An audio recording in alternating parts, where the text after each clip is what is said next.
نحمده ونستعينه ونستغفره ونؤمن به ونتوكل عليه ونعوذ بالله من شرور أنفسنا ومن سيئات أعمالنا من يهد الله فلا مضل له ومن يضلل فلا هادي له أشهد أن لا إله إلا الله وحده لا شريك له وأشهد أن سيدنا ونبينا ومولانا محمدا عبده ورسوله أرسله ربه بالحق بشيرا ونذيرا وداعيا إلى الله بإذنه وسراجا منيرا صلى الله تعالى عليه وعلى آله وصحبه وبارك وسلم تسليما كثيرا أما بعد فأعوذ بالله من الشيطان الرجيم بسم الله الرحمن الرحيم أولم نعمركم ما يتذكر فيه من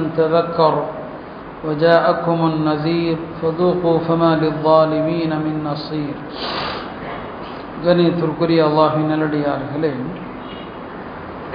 திருமறையிலே ஒரு வசனத்திலே அல்லாஹ் சொல்வான், வஜாஅக்குமுன் நதீர். இந்த உலகத்திலே வாழ்ந்தபோது உங்களுக்கு எச்சரிக்கக்கூடியவை வந்தே இருக்கிறது என்று அல்லாஹ் சொல்கிறான். இது யாரை குறித்து சொல்கிறான்? நாளை மறுமையிலே தவறு செய்த மனிதன் அல்லாஹுக்கு முன்னால் சில சாக்கு போக்குகளை சொல்லுவான்.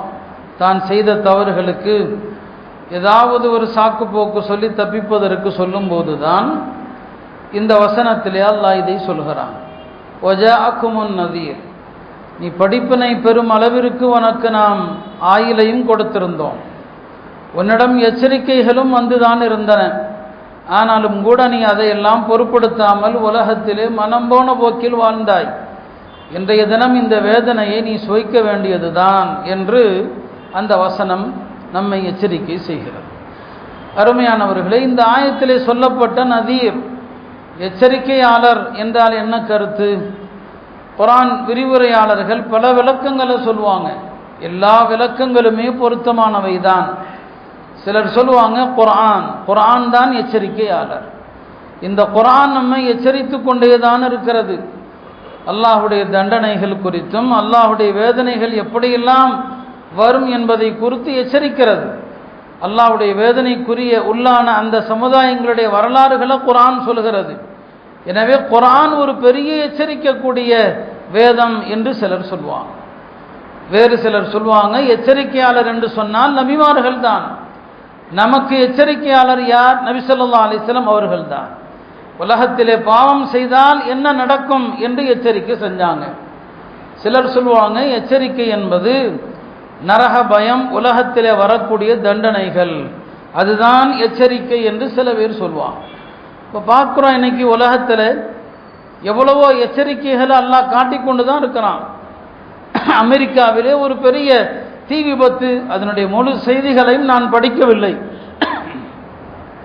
மிக மோசமான பாதிப்பு என்கிற செய்திகளை மேலோட்டமாக பார்த்தேன். விஞ்ஞானத்தினுடைய உச்சத்தில் இருப்பதாக அமெரிக்காவுக்கு ஒரு பெருமை உண்டு இல்லையா? உலகத்தினுடைய ஆய்வுகளுக்கெல்லாம் நாசா தலைமைப்பிடமாக இருந்தாலும் கூட அல்லாஹுடைய தண்டனையையோ இயற்கை சீற்றத்தையோ மனிதனால் தடுத்து நிறுத்த முடியாது. கியாமத்துக்கு முன்னால நெருப்பு விரட்டும் என்று ஹதீஸுகளில் இருக்குது. கியாமத்தினுடைய 10 அடையாளங்கள்ல ஒன்று நெருப்பு தான். 10 அடையாளங்கள் இருக்கிறது. அந்த 10 அடையாளங்கள்ல ஒரு அடையாளம் நெருப்பு, அது மக்களை விரட்டும் என்றே வருகிறது. இன்றைக்கு அது போன்ற ஒரு கோரமான ஒரு தீ விபத்தை தான் அமெரிக்கா சந்தித்திருக்கிறது. கடந்த 2 தினங்களுக்கு முன்னால சவுதியில் ஏற்பட்ட மழையை பார்த்தோம். இதுவும் ஒரு எச்சரிக்கை தான். அங்கே இருக்கிற அரசாங்கம் ஷரியத்தினுடைய எல்லா வரம்புகளையும் எரிந்துவிட்டு தூக்கி வீசிவிட்டு மார்க்கம்தான் எங்களை பின்னடைய செய்து விட்டது என்று நாக்கூசாமல் இளவரசர் சொல்கிறார். இத்தனை ஆண்டுகள் நாங்கள் பின்தங்கியதற்கு குர்ஆன் ஹதீஸ் என்கிற இந்த முழக்கம்தான் காரணம்னு சொன்னார். இன்னைக்கு அல்லாஹ் தஆலா எவ்வளோ பெரிய ஒரு தண்டனையை காட்டியிருக்கிறான். ஆனாலும் இந்த ஆட்சியாளர்களுடைய உள்ளங்கள் இறுகிய உள்ளங்கள், இதை கண்டெல்லாம் திருந்தவே போறதில்லை அவர்கள். இது போன்ற அழிவுகள் உலகத்தில் வந்து கொண்டே தான் இருக்கும். ஒரு வசனத்திலே அல்லாஹ் மிக தெளிவாக சொல்வான், வஇம் மின் கர்யத்தின் இல்லா நஹ்னு முஹ்லிகூஹா, قبل يوم القيامة أو معذبوها عذابا شديدا. உலகத்தில் இருக்கிற சிறிய பெரிய எந்த நகரமானாலும் கியாமத்துக்கு முன்னால் ஒன்று அதை நாம் அழிப்போம் அல்லது அதன் மீது தண்டனையை இறக்குவோம். இப்போ நாம் நிறைய நகரங்கள் பற்றி கேள்விப்படுறோமா இல்லையா?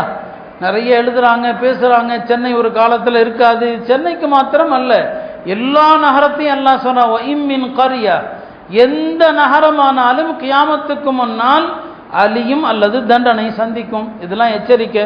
இப்போ நம்ம அடிக்கடி பார்க்குறோம், கடல் ஊருக்குள் வந்து விடுகிறது என்று.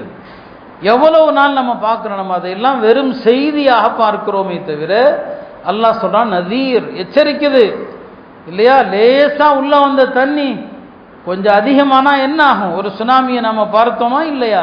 நதீர், இதெல்லாம் உலகத்தில் வருகிற இந்த மழை பெருவெள்ளங்கள், இந்த காட்டு தீ, இந்த கடல் உள்ள வர்றது எல்லாமே வஜாஅக்குமுன் நதீர், உங்களுக்கு எச்சரிக்கை வந்தே இருந்தது.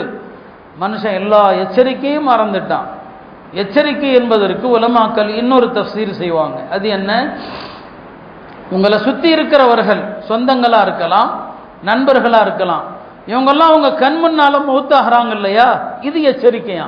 அப்படி ஒரு தஃசீர் சொல்லுவாங்க. நம்ம எத்தனை பேரை கொண்டு போய் கபூர்ல அடக்கிட்டு வந்தோம், இது எச்சரிக்கை இல்லாம வேறு என்ன? இப்போ ஒரு நாள் இங்க வரப்போகிறங்கிற என்ன வந்தா அதான் பெரிய எச்சரிக்கை. நம்மை சுற்றி இருப்பவர்கள் மரணிப்பது இருக்கிறதே, அதுதான் எச்சரிக்கை என்று உலமாக்கள் விளக்கம் சொல்லுவாங்க. சிலர் சொல்லுவாங்க எச்சரிக்கைங்கிறது ஒரு மனிதனுக்கு தலையிலோ தாடியிலோ நரைமுடி வந்து விட்டால் எச்சரிக்கை. இந்த நரை எச்சரிக்குது, உன்னுடைய ஆயுட்காலம் முடிய நெருங்குகிறது என்பதை நரைமுடி எச்சரிக்கிறது. அதனால தான் நரைமுடி வந்தால் உலமாக்கள் சொல்லுவாங்க அல்லாஹ் எனக்கு எச்சரிக்கையை அனுப்பிவிட்டான், இது மரண தூதுவன் என்று சொல்லுவான். நரைமுடி மரண தூதுவன். ஆனால் தாடியெல்லாம் நரைத்த பிறகும் கூட நாம் எவ்வளவு பாவங்கள் செய்கிறோம். இந்த எச்சரிக்கை நம்ம கண் முன்னால இருக்குது. இந்த எச்சரிக்கையை நாம் மறக்கிறோமா இல்லையா? எவ்வளோ பெரிய எச்சரிக்கை இருக்கு அருமையானவர்களே. அதே போல சொல்லுவாங்க எச்சரிக்கை என்று சொன்னால் ஒரு மனிதனுக்கு பேரம் பேத்தி பிறக்கிறதும் எச்சரிக்கை தான். நம்முடைய பிள்ளைகளுக்கு குழந்தை பிறந்து நமக்கு பேரம் பேத்தி வந்துட்டா என்ன அர்த்தம்? இனி உலகத்தில் அவங்க தான் வாழணும், நீ வாழுகிற காலம் முடிஞ்சிருச்சு, நீ கபருக்கு போக வேண்டியதுதான். அது கூட எச்சரிக்கை தான். இப்படி எச்சரிக்கைக்கு எத்தனையோ விளக்கங்கள் சொல்லுவாங்க. அதுல ஒரு ஹதீஸ் புகாரி ஷரீஃப்ல வருது, வஜாஅக்குமுன் நதீர், உங்களிடம் எச்சரிக்கை வந்து விட்டது. எச்சரிக்கைனா மனுஷன் 60 வயசு ஆயிட்டா எச்சரிக்கை, 60 வயசு ஆயிட்டா எச்சரிக்கை. 60 வயசுக்கு முன்னால ஒரு மனிதன் பாவம் செஞ்சு இறந்து போயிட்டான்னு சொன்னா அவன் சொல்ற சமாதானத்தை அல்லாஹ் கொஞ்சம் கேட்டுக்குவான். சரி சரி சரி மலக்குமார்கள்ட்ட விடுங்க விடுங்கன்னு அல்லாஹ் சொல்லிக்கிட்டே இருப்பான். 60 வயசு ஆயிடுச்சுன்னு சொன்னா 60 வயசுக்கு பிறகு ஒரு மனிதன் பாவங்கள் செஞ்சிருக்கிறான், தௌபா செய்யல, பரிகாரம் உலகத்தில் தேடல, இறந்து போயிட்டான். அல்லாஹ்விடத்தில் வினை பட்டியல் திறந்து வைக்கப்படும். பாரு என்னென்ன பாவம் செஞ்சிருக்கிற. ஒரு காரணம் சொல்லுவார், சாக்கு போக்கெல்லாம் சொல்லுவார். அல்லாஹ் சொன்னா உனக்கு நான் 60 வயசு தரலையா? உனக்கு 60 வயசு நான் உனக்கு கொடுத்துருக்கிறேன், நீ திருந்துவதற்கு, நீ படிப்பினை பெறுவதற்கு 60 வயது என்பது உனக்கு நான் அளித்த பெரிய எச்சரிக்கை.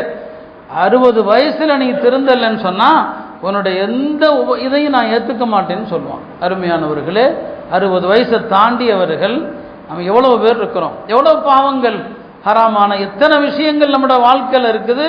60 வயசுக்கு அப்புறம் பயம் வந்துடணும், எச்சரிக்கை. அது இப்படி எச்சரிக்கை என்பதற்கு உலமாக்கள் நிறைய விளக்கங்களை தந்து கொண்டே இருப்பாங்க. அருமையானவர்களே, வாழக்கூடிய காலத்தில் எத்தனை வகையான எச்சரிக்கைகள் ஒவ்வொரு நாளும் நம்முடைய வாழ்க்கையில பார்க்கிறோம். ஆனால் திருந்துவதற்குத்தான் என்னங்க இடம் இல்லை. மனிதன் ஏமாளி. ஹதீஸ்ல வருதா இல்லையா? இப்போ நான் ஆரோக்கியமா இருக்கிறேன், ஏமாறுறான். ஆரோக்கியமா இருக்கிறேன், அமல் அப்புறம் செய்யலாம். இப்போ எனக்கு அவகாசம் இருக்குது, அப்புறம் அமல் செய்யலாம். இப்படியே தான் பெருமானார் சொல்லுவாங்க மக்பூனுன், இந்த ஆரோக்கியம் இந்த அவகாசம் எல்லாம் நாளைக்கு இருக்குமான்னு சொல்ல முடியாது. காலையில் ஆரோக்கியமாக இருந்தார், நைட்டு தூங்கினாரு, பிரெயின் ஸ்ட்ரோக் ஆயிடுச்சு. காலையில் நல்லா இருந்தார், நைட்டு தூக்குனாரு, ஹார்ட் அட்டாக் ஆயிடுச்சு. இதெல்லாம் நாம் என்ன எதை அங்கும் இங்குமா கேள்விப்படுறோம்? அனுதினமும் கேள்விப்படுறோம். பக்கத்து வீட்டில் கேள்விப்படுறோம், உறவினர்கள் வீட்டில் கேள்விப்படுறோம். உலகமெல்லாம் இந்த செய்திகள் கேள்விப்பட்டு கொண்டே தான் இருக்கிறோம். ஆரோக்கியமாக இருக்கிறதாக அவர் நினைச்சாரு, ஆனால் பார்த்தா திடீர்னு ஸ்ட்ரோக் ஆயிடுச்சு. ஆரோக்கியமாக இருப்பதாக நினைச்சாரு, திடீர்னு பார்த்தா அவருக்கு என்னங்க ஹார்ட் அட்டாக் ஆயிடுச்சு.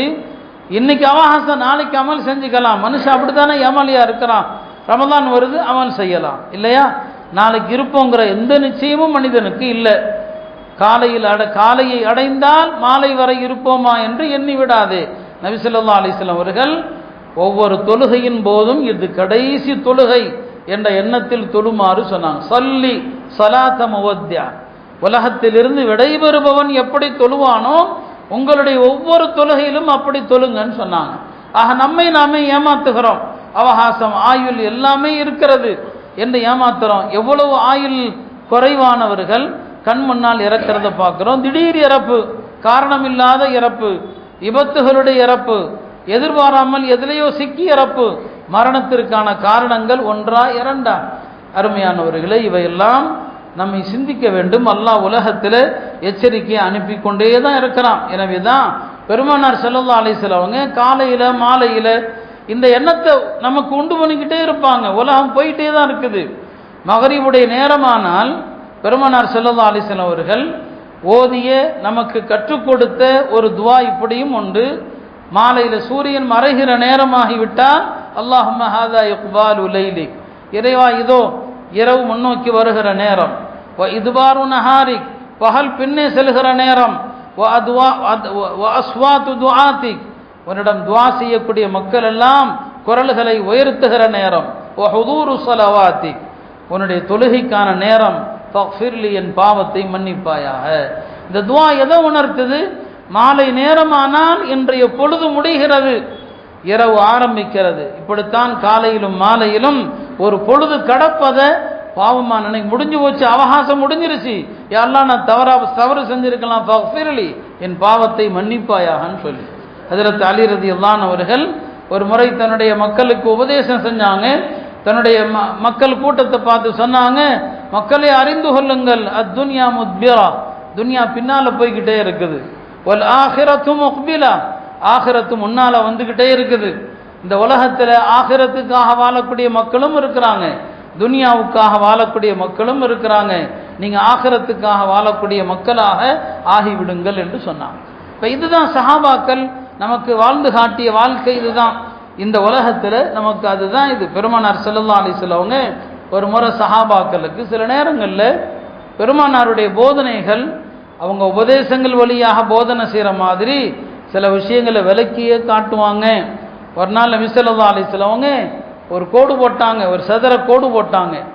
அந்த சதுர கோட்டை ஒட்டி நடுவில் ஒரு நீளமான ஒரு கோடு போட்டாங்க.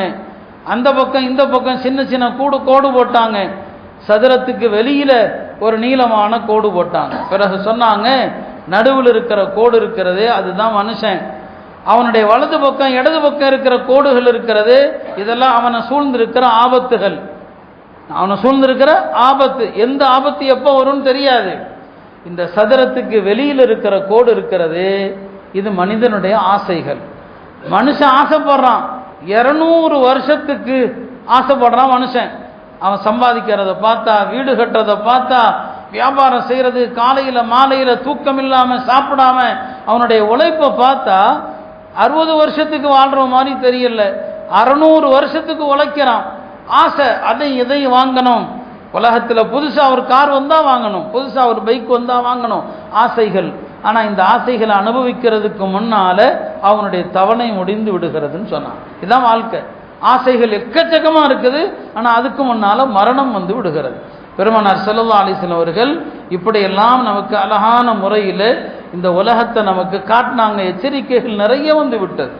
அருமையானவர்களே, இதையெல்லாம் சொல்ல காரணம், சங்கையான ரமதான் நமக்கு நெருங்கி விட்டது. ரமதானுக்கு முன்னால் நம்மளை முதல்ல சுத்தப்படுத்தணும். ரமதானுக்கு முன்னால் ஆயத்தமாகிறது ஒன்று இருக்கிறதா இல்லையா? ஆக நம்முடைய வாழ்க்கையை முதல்ல இந்த உலக மோகம், உலக ஆசைகள், விருப்பங்கள், அதிலிருந்து நம்மை மாற்றணும். இன்றைக்கு திடீர் மரணங்கள் என்பது யாருக்கும் எப்போது வேண்டுமானாலும் வரலாம். யாரும் உறுதியாக இன்றைக்கு சொல்ல முடியாத அளவுக்கு மரணத்தினுடைய காரணங்கள் நிரம்பி இருக்கிறது. அருமையானவர்களே, நாம் இவ்வளவு ஆபத்தான காலத்தில் வாழ்கிறோம். எந்த நேரத்தில் எது தாக்குன்னு சொல்ல முடியாத காலம். பாவங்கள் எக்கச்சக்கமாக நம்முடைய கணக்கில் இருக்குது. ஆனால் நாம் நம்பிக்கிட்டு இருக்கிறோம் சொர்க்கம் போவோம்னு சொல்லி. கொஞ்சம் யோசிச்சு பாருங்க, சஹாபாக்களுக்கு சொல்லப்பட்ட மாதிரி நம்ம எல்லாம் உறுதியாக சொர்க்கவாதிகள், நம்முடைய பெயரை சொல்லி ஃபலான் இன்னார் சொர்க்கவாதி அப்படின்னு சொல்லியிருந்தா நாம் இந்த துனியாவில் என்ன பண்ணியிருப்போம்னு யோசிச்சு பாருங்க. ஆனால் சஹாபாக்களுடைய வாழ்க்கையை பாருங்க, ஒவ்வொரு சஹாபியுடைய பெயரை சொல்லியும் நபி ஸல்லல்லாஹு அலைஹி வஸல்லம் சொர்க்கவாதின்னு சொன்னாங்க. உஹது மலையில் ஏறுறாங்க இல்லையா, அபூபக்கர் கூட ஏறுறாங்க, உமர் கூட ஏறுறாங்க, உஸ்மான் கூட ஏறுறாங்க, 4 பேர் மலையில் இருக்கிறாங்க. உஹது மலை யாரெல்லாம் வந்திருக்கிறார்கள், அல்லாஹ்வுடைய தூதரும் இந்த தோழர்களும் வந்திருக்கிறாங்களேங்கிற சந்தோஷத்தில் ஆனந்தத்தில் மலை குலுங்குது. பெருமானார் சொன்னாங்க, உஸ்புத் வஹத், வஹதே குலுங்காதே, அமைதியாக இரு. உன் மீது ஏறி இருப்பது யார்? ஒரு நபியுன், ஒரு சித்தீகுன், ஒரு ஷஹீதான். ஒரு இறை தூதர், ஒரு சித்தீக், 2 ஷஹீதுகள் ஏறி இருக்கிறோம் சொன்னாங்க. பாருங்க, 3 தோழர்களுக்கும் பெருமானார் தன்னுடைய புனித நாவால அழகான பட்டம் கொடுக்குறாங்க. அபூபக்கர் யார்? சித்தீக். அவர் வந்திருக்கிற உமரும் உஸ்மானும் யார்? ஷஹீது. என்ன அர்த்தம்? இவங்க 2 பேரும் கொல்லப்பட்டு தான் மௌத்தாவாங்க அப்படின்னு அவங்க முன்னாலேயே சொல்றாங்க.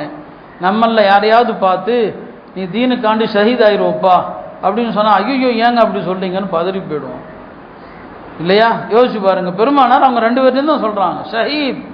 வாழும் போதே சொல்லிட்டாங்க இவங்க இயற்கையா இல்லை, கொல்லப்படுவார்கள் அப்படின்னு சொன்னாங்க. அபூபக்கரும் உஸ்மானும் பதட்டம் அடைஞ்சாங்களா? ஏதாவது பதட்டம் இருந்துச்சா? இல்லை இல்லையா? அப்போ அவங்க அதுக்கு காத்திருந்தாங்க, அதுக்கு தான் முத்தானம் இல்லையா? ஹுஜ்ரத் உமர் அவர்கள் தன்னுடைய கடைசி ஹஜ்ஜை முடிச்சுட்டு வரும்போது மதீனாவை நெருங்கும் போது அதான துவா செஞ்சாங்க, அல்லாஹும்ம அர்சுக்னி ஷஹாதத்தன் ஃபீ சபீலி, யா அல்லாஹ் எனக்கு உன்னுடைய பாதையில் ஷஹாதாவை கொடு, வஜஅல் மௌதி ஃபீ பலதி ரசூலி, என்னுடைய மரணத்தை உன்னுடைய நபியின் நகரத்தில் ஏற்படுத்து. அந்த துவா செஞ்ச 20 நாளில் ஷஹீத் ஆயிட்டாங்க உமர் அவர்கள். அப்போ என்னங்க பட்டம் கொடுக்குறாங்க இவங்கெல்லாம் ஷஹீதுகள் என்று. அப்படியானா அவங்க ஆகிரத்தை பற்றி கவலைப்படணுமா என்ன? ஹஜ்ரத் அபூபக்கரை பற்றி பெருமானார் சொன்னது கொஞ்சமா என்ன? மா நஃபஅனி மாலுன் மா நஃபஅ அபூபக்கரின் மாலு அபூபக்கரின் கத், அபூபக்கருடைய செல்வம் எனக்கு பயனளித்தது போல எனக்கு யாருடைய செல்வம் பயனளிக்கலன்னு சொன்னாங்க. அப்படிப்பட்ட ஒரு உத்தம தோழர் தான் அபூபக்கர் இல்லையா? அபூபக்கர் அவர்கள் பெருமானார் இதை சொன்ன போது ஹஜ்ரத் அபூபக்கர் சித்திக் அழுதாங்க. யார சொல்லதான், என்னுடைய செல்வம் என்ன, நான் என்ன, இந்த செல்வம் எல்லாம் உங்களுக்காக தான். அப்படி எல்லா செல்வத்தையும் அல்லாஹ்வுடைய தூதருக்கு கொடுத்தாங்க. பெருமானார் அபூபக்கரின் ஃபில் ஜன்னா, அபூபக்கர் சொர்க்கத்தில் இருப்பார் அப்படின்னு ஒரு தடவை சொல்லல, பல தடவை சொன்னாங்க. ஒரு தோட்டத்தில் இருக்கிறாங்க, யாரோ கதவை தட்டுறாங்க, காவலாளி போய் பார்க்குறாரு அபூபக்கர். பெருமானார் சொன்னாங்க, திறந்து விடுங்க, அவருக்கு சொர்க்கத்தை கொண்டு சுப செய்தி சொல்லுங்கள். சொர்க்கம் அறிவிக்கப்பட்ட பிறகு அந்த தோழர்கள் எப்படி இருந்தாங்க? சொர்க்கவாதி தான். அதனால் அபூபக்கர் விரும்பியதை செஞ்சாங்களா, தன் நாடியதை செஞ்சாங்களா? இல்லை, பயம்தான், பயந்து வாழ்ந்தாங்க. சொர்க்கவாதின்னு அறிவிக்கப்பட்ட பிறகு பயந்து வாழ்றது எவ்வளோ பெரிய வாழ்க்கை அது! பயமுள்ள வாழ்க்கை தான். ஹராம் ஹலால்ல பேணுதல். ஆட்சி பொறுப்புக்கு வர்றாங்க, ஆட்சி பொறுப்பேற்ற அடுத்த நாள் தலைக்கு மேலே துணியை வச்சுட்டு போகிறாங்க அபூபக்கர் ரலியல்லாஹு அவர்கள். வழியில் ஹஜ்ரத் உமரும் அபூ உபைதாவும் பார்க்குறாங்க, என்ன கலீஃபாவாகி விட்டு துணி மூட்டையை தூக்கிட்டு போகிறீங்களேன்னு சொல்லி, என் குடும்பத்துக்கு யார் பணம் கொடுக்கறது செலவுக்கு, நான் சம்பாதிக்க வேண்டாமான்னு சொல்லி. அப்போ தான் சொன்னாங்க, நீங்கள் சம்பாதிக்க போயிட்டா யார் ஆட்சி அதிகாரத்தை பார்க்கறது? இறக்குங்க, மூட்டை இறக்குங்க, எல்லாரும் கூடி உங்களுக்கு ஒரு சம்பளத்தை நிர்ணயிக்கிறோன்னு சொல்லி பைத்துல் மாலிலிருந்து ஒரு சம்பளம் நிர்ணயிக்கப்பட்டது. அந்த சம்பளத்தில் மிச்சமான பைத்துல் மாலில் சேர்த்துருவான். மிச்சமானா எவ்வளவு பேணுதலான வாழ்க்கை! கொஞ்சம் கூட ஹராம் அப்படிங்கிறது அவங்க வாழ்க்கையில் கொஞ்சம் கூட கிடையாது. சொர்க்கம்தான். சொர்க்கம் உறுதி செய்யப்பட்ட பிறகு உலகத்தில் எப்படி வேணாலும் உள்ள வாழ்க்கை இல்லை, அவங்க வாழல. இதெல்லாம் அவங்களுடைய வாழ்க்கை. நம்ம எப்படி இருந்திருப்போம்? நமக்கு சொர்க்கம் என்று நம்முடைய பெயரோடு சொல்லப்பட்டிருந்தா எவ்வளோ பயம் அவங்களுடைய வாழ்க்கையில். பயந்து பயந்து பயந்து தான் அவங்களுடைய மரணத்தின் கடைசி நொடி வரைக்கும் பயந்து தான் வாழ்ந்தாங்க. ஹஜ்ரத் உமர் யார்? பெருமானார் ஸல்லல்லாஹு அலைஹி வஸல்லம். நான் பல தடவை சொல்லியிருக்கேன், ஒரு இடத்துல இல்லை பல இடத்துல சொல்லுவாங்க, உமரே நீங்கள் வந்தால் அந்த பாதையில் ஷைத்தான் வர்றதே இல்லை, ஓடி போயிடுவான். நீங்கள் வந்தா. ஒரு முறை ஹஜ்ரத் உமர் பெருமானார் வீட்டுக்கு வந்தாங்க. வெளியில் நிற்கும்போது உமர் கேட்குறாங்க, நபி வீட்டில், ரசூல் ஸல்லல்லாஹு அலைஹி வஸல்லம் வீட்டில் மனைவியர் சத்தம் போட்டு பேசுகிறாங்க, கேட்குது. உமர் தான் உள்ளே போகிறாங்க. சத்தம் அடங்கிடுது, எல்லாம் அப்படியே அடங்கி ஒடுங்கிடுறாங்க. இப்போ தான் உமர் கேட்பாங்க, உமர் அந்த பெண்களை பார்த்து கேட்பாங்க, அல்லாஹ்வுடைய விரோதிகளே, அல்லாஹ்வுடைய தூதரை விட இந்த உமர் மீதான் உங்களுக்கு பயம், பெருமானார் இருக்க சத்தத்தை உயர்த்தி பேசுகிறீங்க, உமர் வந்ததும் சத்தத்தை தாழ்த்துவீங்களான்னு சொல்லி. அப்பையும் பெருமானார் சொல்லுவாங்க, ஆம் உமரே, நீங்கள் இருக்கிற இடத்துல ஷைத்தான் இருக்க மாட்டான், அதனால் நீங்கள் வந்தால் சத்தத்தை தூக்குறான், நீங்கள் வந்தால் சத்தத்தை அடங்கி போகுதுன்னு சொன்னாங்க. அப்போ எவ்வளோ பெரிய அந்தஸ்து ஹஜ்ரத் உமர் ரலியல்லாஹு அன்ஹு அவர்களுக்கு. பெருமானார் ஸல்லல்லாஹு அலைஹி வஸல்லம் அவர்கள் உமர் அவர்களை பாராட்டி சொன்ன ஹதீஸுகள் கொஞ்சம் இல்லை, அவ்வளவு பாராட்டுகளை பெற்ற உமர் எப்படி வாழ்ந்தாங்க. மரண நேரத்தில் குத்தப்பட்டாங்க, அபூ லுலுஆங்கிற ஒரு மஜூசி குத்திட்டான். அந்த மரண நேரத்தில் உமரை பல பேர் பார்க்க வருவாங்க இல்லையா, இப்னு அப்பாஸ் வந்து பார்க்குறாங்க, சொல்கிறாங்க நீங்கள் யார், அவங்களுடைய சிறப்புகளை எல்லாம் சொல்கிறாங்க, எல்லாம் உண்மை, அவர் பொய் சொல்லலை. இப்போ உமர் சொன்னாங்க, இப்னு அப்பாஸே நீங்கள் எல்லாம் ஏமாற்றுபவர்கள். இப்னு அப்பாஸ் பொய் சொல்லலை, ஹஜ்ரத் உமருடைய எல்லா சிறப்புகளையும் என்ன இருக்குதோ அதைத்தான் சொன்னாங்க, நீங்கள் ஏமாத்துறீங்க. இல்லை இல்லை, நான் எனக்கு முன்னால் பார்க்கிற இந்த மரண காட்சி இருக்கிறதே, அந்த மரண காட்சி நீங்கள் சொல்லுபவைகள் எல்லாம் உண்மை இல்லை, நான் பயப்படுறேன்னு சொன்னாங்க. அவங்க பயப்படுறதுக்கு என்ன இருக்குது? அப்போ அவர்கள் வாழ்நாள் முழுக்க தீனுக்காக வாழ்ந்து தீனுக்காக அர்ப்பணித்து தீனுக்காக உயிரையும் கொடுத்தாங்க, ஆனால் பயந்தாங்க நாம் எங்கே நரகத்துக்கு போயிடுவோமோன்னு சொல்லி. இது மாதிரியான ஒரு சுப செய்தி நமக்கு சொல்லப்பட்டால் நாம் எங்கே போவோம்? உமர் வந்து பெருமானார் ஸல்லல்லாஹு அலைஹி வஸல்லம் அவர் சொர்க்கவாதின்னு மட்டும் சொல்லலை, ஒரு நாள் பார்த்தாங்க சொர்க்கத்தில் ரசூல் ஸல்லல்லாஹு அலைஹி வஸல்லம் ஒரு அழகான மாளிகை, ரொம்ப அழகான மாளிகை. அந்த மாளிகை யாருக்குரியது தெரியல. அந்த மாளிகைக்கு பக்கத்தில் ஒரு பெண்மணி ஒது செஞ்சுக்கிட்டு இருக்கிறாங்க. அந்த ஒது செய்து கொண்டு இருக்கிற பெண்மணி இடத்துல சென்று பெருமானார் ஸல்லல்லாஹு கேட்டாங்க, இந்த மாளிகை யாருக்குரியதம்மான்னு சொல்லி. இந்த மாளிகை உமர் தான் உங்களுக்குரியதுன்னு சொல்லப்பட்டுச்சு. இந்த ஹதீஸு பலவிதமாக வருது, அதில் ஒரு சம்பவம் இப்படி வருது, ஒது செய்து கொண்டு இருக்கிற பெண்ணிடம் அப்போ சொர்க்கத்தில் ஒது இருக்குது, அங்கேயும் ஒது செஞ்சாங்க. கேட்டாங்க யாருடைய மாளிகை? உமருடைய மாளிகை. உமருடைய மாளிகையா? அவருக்கு இது தகுதியானது தான். உமருடைய மாளிகையை சொர்க்கத்தில் நபி ஸல்லல்லாஹு அலைஹி வஸல்லம் அவர்கள் கண்டு இருக்க, சொர்க்கவாதி தான் என்று அறிவித்திருக்க, உமர் ரலியல்லாஹு அன்ஹு அவர்கள் இந்த உலகத்தில் மனம் போன வாழ்க்கை வாழல்ல, ஒரு மாபெரும் சாம்ராஜ்யத்தின் ஜனாதிபதி. அவருடைய ஜும்மா தின உடை மற்ற நாட்களுடைய ஆடை அல்ல, ஜும்மா அன்னைக்கு அணியக்கூடிய அந்த ஆடையில் 20 ஒட்டுகள் இருந்தன, கிழிஞ்சது, தச்சு தச்சு தச்சு போட்டாங்க. நாம் எப்படி வாழ்கிறோம்? நம்முடைய சாப்பாடு, நம்முடைய உடைகள், நம்முடைய வாகனங்கள் எல்லாமே ஆடம்பரமானது. அவங்க சொர்க்கம்தான் நிச்சயிக்கப்பட்டது, ஆனால் வாழ்க்கை அவ்வளவு பேணுதலான ஒரு வாழ்க்கையை வாழ்ந்தாங்க. மரண நேரத்தில் தனக்கு பிறகு அடுத்த ஹலீஃபா யார் நியமிக்கணும், ஒரு 6 பேர் கொண்ட கமிட்டியை போட்டாங்க. 6 பேர் கொண்ட ஒரு கமிட்டியை போட்டாங்க. எல்லாரும் சொன்னாங்க, இந்த ஆலோசனை கமிட்டியில் உங்கள் மகனையும் போடுங்கன்னாங்க. வேண்டாம், இந்த ஆட்சி அதிகாரத்திற்காக மறுமையில் அல்லாஹ்விடத்தில் உமருடைய குடும்பத்தில் உமர் பதில் சொன்னாலே போதும், என் பிள்ளைங்களுக்கெல்லாம் அது வேண்டவே வேண்டாம், ஏன்னா இது பொறுப்பு, இந்த பொறுப்பை நான் அனுபவிச்சுட்டேன், என் பிள்ளைங்க வேண்டாம். எல்லாரும் சொன்னாங்க போடுங்கன்ட்டு. கடைசியில் எல்லாரும் சொன்னதுக்காக என்ன செஞ்சாங்க, ஆலோசனை கமிட்டியில் அவர் மெம்பராக இருக்க மாட்டார், வேண்டுமானால் அவர் பார்வையாளராக இருப்பார். இந்த 6 பேரோட அவர் ஒரு பார்வையாளர்னு சொன்னாங்க. இப்படியான நேர்மைக்கு பெயர் பெற்ற உமர் அவங்க பயந்தாங்க, மறுமையில் தன் கதி என்னவாகும், நரகத்தில் தன் கதி என்னவாகும் பயந்தாங்க. இப்படியெல்லாம் சுபச்செய்தி சொல்லப்பட்ட மக்கள், அவங்க வாழ்க்கையில் சாதனை படைத்தவர்கள், உலகத்தில் மனம் போன போக்கில் வாழல்ல. ஆனால் நமக்கு எவ்வளவு தைரியம், எவ்வளவு பாவங்கள், எவ்வளவு துணிச்சலாக நாம் தவறுகள் செய்கிறோம். அருமையானவர்களே, உஸ்மான் ரலியல்லாஹு அன்ஹு அவர்கள் அவங்க சாதனைக்குரியவர்கள் தானே. அவங்க இஸ்லாத்துக்காக எல்லாவற்றிலும் அவங்களுடைய செல்வம் பயன்பெற்றது.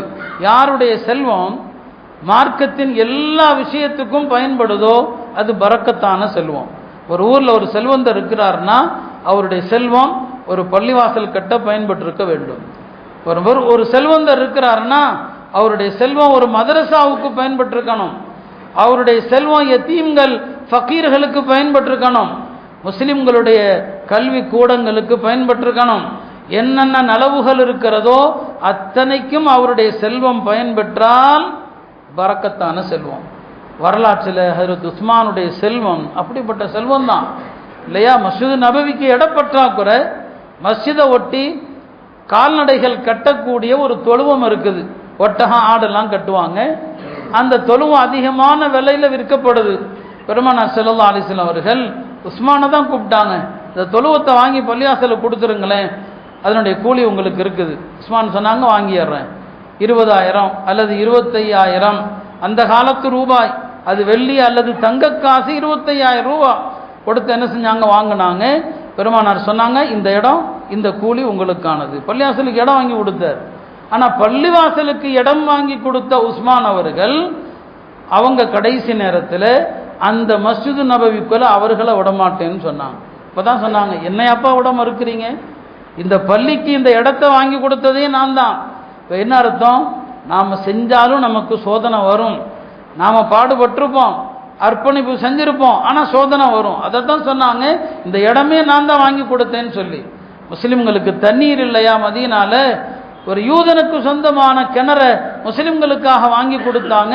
ஆனால் உஸ்மானுக்கு கடைசி நேரத்தில் மக்கள் தண்ணி கொடுக்க மறுத்தாங்க இல்லையா. அவ்வளோ பெரிய தியாகம் செஞ்ச மனிதரை தபூக் போருக்கு பற்றாக்குறை, ஹஜ்ரத் உஸ்மான் ரலியல்லாஹு அவர்கள் 1000 ஒட்டகங்கள் நிரம்ப பொருளோடு கொடுத்தாங்க. உஸ்மான் ரலியல்லாஹு அவங்களுடைய செல்வம் அவ்வளவு பரக்கத்தான செல்வம். பெருமானார் சொன்னாங்க, அவர் தபூக்கில் செஞ்ச உதவிக்கு பிறகு இனி உஸ்மான் ரலியல்லாஹு அவர்கள் வாழ்க்கையில் என்ன செஞ்சாலும் பாதிப்பில்லைன்னு சொன்னாங்க. ஆனால் அதுக்காண்டி உஸ்மான் பாவம் செஞ்சாங்களா என்ன? எந்த காலத்திலையும் பாவம் செஞ்சதில்லை. இஸ்லாத்திற்கு முன்னாலும் அவர் பாவம் செஞ்சதில்லை, இஸ்லாத்திற்கு பின்னாலையும் பாவம் செஞ்சதில்லை. இப்படி சொர்க்கவாதி என்றும் பெருமானார் ஸல்லல்லாஹு அலைஹி வஸல்லம் அவர்களால் இவ்வளவு சிறப்பித்து கூறப்பட்ட தோழர்கள் ஆகிரத்தை குறித்து பயந்து பயந்து வாழ்ந்தாங்க. நமக்கு சொர்க்கமா நரகமான்னு தெரியல, ஆனால் நாம் தைரியமாக வாழ்கிறோம், எல்லா பாவங்களையும் தைரியமாக செய்கிறோம். சில பாவங்கள் நம்முடைய சகஜமாக போச்சு. ஹஜ்ரத் அனஸ் அவர்கள் சொல்வதாக புகாரில் வருது, ரொம்ப அழகான ஹதீஸ். அனஸ் ரலியல்லாஹு அவர்கள் சொன்னாங்க, இன்னக்கும் லதஅமலூன அஅமாலன் ஹிய அதக்கு ஃபீ அயுனிக்கும் மின ஷஅரி. நீங்கள் சில பாவங்களை செய்கிறீங்க, அந்த பாவத்தை நீங்கள் முடியை விட சாதாரணமாக நினைக்கிறீங்க. ஆனால் நாங்கள் இந்த பாவங்களை பெருமானார் ஸல்லல்லாஹு அலைஹி வஸல்லம் காலத்தில் பேரழிவை ஏற்படுத்தக்கூடிய பாவமாக கருதினோம். குன்னால நஉத்துஹா மினல் மூபிகாத், பேரழிவை ஏற்படுத்தக்கூடிய பாவம் நினைச்சோம், நீங்க சாதாரணமாக செய்றீங்கன்னு சொன்னாங்க. யாருங்க? அனஸ் அவர்கள். நம்முடைய காலத்தை பார்த்துருந்தா என்ன சொல்லியிருப்பாங்க? நம்ம வாழ்கிற இந்த காலத்தை பார்த்தா அனஸ் ரலியல்லாஹு அவர்கள் என்ன சொல்லியிருப்பாங்க? எவ்வளவு பாவங்கள். ஹதீஸில் உருவம் குறித்து கடுமையான எச்சரிக்கை வருது. அஷத்துன் நாஸி அஸாபன் யௌமல் கியாமா அல் முஸவ்விரூன், மறுமையில் கடுமையான தண்டனைக்குரியவர்கள் உருவம் வரைபவர்கள். பெருமானார் சொல்வாங்க, லா ததுகுலுல் மலாயிகத்து பைதன் ஃபீஹி சூரத்துன் வலா கல்புன் வலா ஜரசுன். எந்த வீட்டில் நாயோ, எந்த வீட்டில் உருவங்களோ, எந்த வீட்டில் மணி ஓசை இருக்குமோ அங்கு மலக்குகள் வருவது கிடையாதுன்னு சொல்லி. இப்போ மணி ஓசை பள்ளிவாசல் வரைக்கும் வந்துருச்சு. பள்ளிவாசலில் தொழுகையில் மணி ஓசை, தினமும் மகரிபில் இஷாவில் யார் ஃபோனாவது அடிக்கும். பள்ளிக்குள்ளே வரும்போதே ஃபோன் இருக்குதுங்கிற உணர்வு நமக்கு வர வேண்டாமா? இந்த ஃபோனை வந்து ஃப்ளைட் மோடில் போடலாம், சைலண்டில் போடலாம், ஒவ்வொரு நாளுமா சொல்ல முடியும். மசாயிலும் சொல்லிட்டோம், தொழுகையே முறிஞ்சாலும் பரவாயில்லை, ஃபோனை எடுத்து ஆஃப் பண்ணுங்கன்னு சொல்லி. ஆனாலும் அப்படியே கல் மாதிரி நிற்கிறாங்க. அப்போ தான் அவருக்கு ஹுஷு ஹுது, தொழுகையில் அப்படியே ஓர்மை, கரெக்டாக தொழணும், தொழுகையில் ஒரு சின்ன செயல் கூட செஞ்சுருக்கக்கூடாது அப்படிங்கிற உச்சக்கட்ட பேணுதெல்லாம் அப்போ தான் வரும். அவதான் என்னங்க வரும். அதுக்கு முன்னால் தாடியை சொரிஞ்சுக்குவார், தலையை சரிவெல்லாம் செய்வார். ஃபோன் அடித்தா மட்டும் எடுத்து ஒன்றுமே செய்ய மாட்டார் இல்லையா? அப்போ இந்த ஃபோனில் எவ்வளோ உருவங்கள் வச்சுருக்கிறோம், எவ்வளோ ஃபோட்டோக்கள். ப்ரொஃபைலில் தேவை ஃபோட்டோ, அவசியத்துக்கு பாஸ்போர்ட்டுக்கு தேவை, ஆதார் கார்டுக்கு தேவை, அரசாங்கத்தினுடைய அவசியங்களுக்கு இப்போ பேங்க் போகிறோமா தேவை, அதெல்லாம் நிர்பந்தங்கள். நிர்பந்தம் இல்லாமல் எவ்வளோ கடுமையான எச்சரிக்கை. ஒரு ஹதீஸில் நபி ஸல்லல்லாஹு அலைஹி வஸல்லம் சொல்லுவாங்க, நரகம் தன்னுடைய கழுத்தை நீட்டும். அது நம்புறோம், அவ்வளோதான். நரகம் கழுத்தை நீட்டும். கழுத்தை நீட்டி அந்த நரகம் சொல்லும், உக்கில் து பி சலாசத்தின். பெருமானார் சொன்னார், நரகம் தன்னுடைய கழுத்தை நீட்டும். அந்த கழுத்துக்கு 2 கண்களும் இருக்கும், 2 செவிகளும் இருக்கும், பேசக்கூடிய நாவும் இருக்கும். அது சொல்லும், உக்கில் து பி சலாசா, 3 நபர்களை தண்டிக்க நான் ஏவப்பட்டிருக்கிறேன், 3 நபர்கள் மீது நான் சாட்டி விடப்பட்டிருக்கிறேன். அதில் ஒருத்தன் குல்லி ஜப்பாரின் அனீர், உலகத்தில் அநியாயக்கார ஆட்சியாளர்கள், அநியாயஸ்தர ஆட்சியாளர்கள் எல்லாம் நினச்சிட்டு இருக்கிறான் இந்த உலகத்தில் நம்மள்ட்ட ஆட்சி பவர், அதை வைத்து அப்பாவிகளை கொல்றது, அப்பாவிகளுடைய வீட்டை இடிக்கிறது. இவனுக்கு தான் சொன்னான் குல்லி ஜப்பாரின் அனீதுன்னு சொன்னாங்க. ரெண்டாவது மந்த ஆமா அல்லாஹ் இலஹன் ஆகர், அல்லாஹ்வோடு இணை வைத்து வேறு கடவுளை வணங்கியவன்.